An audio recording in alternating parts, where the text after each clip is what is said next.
I was there when she was shot. I don't think there has been justice for my sister.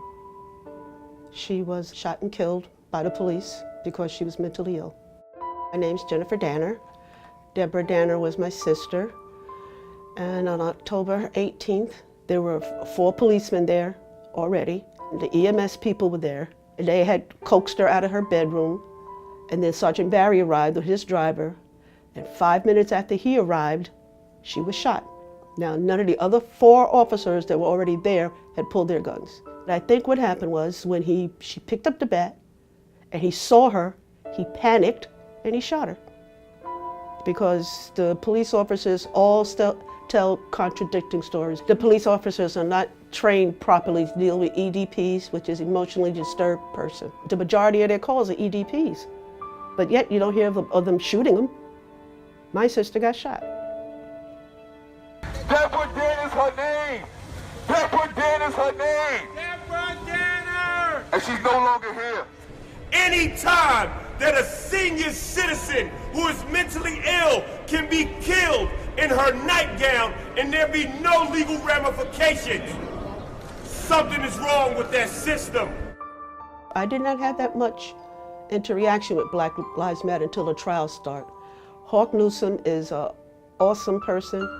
Him and his group came to court every day, sat with me for support. He had some demonstrations out front, but basically he's a great guy.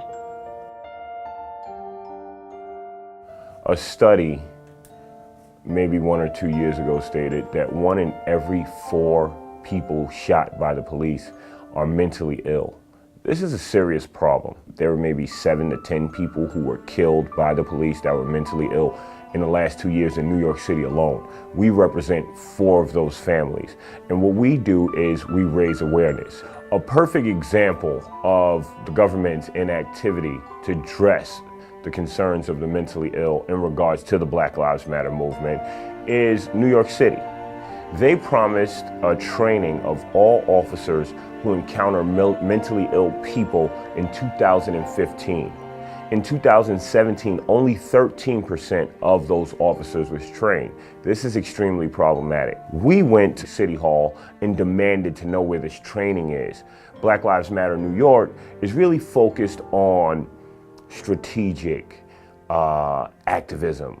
We are looking to get to the core of the problem. And in my opinion, that's legislature, that's politics. That's how we could alleviate a lot of these problems.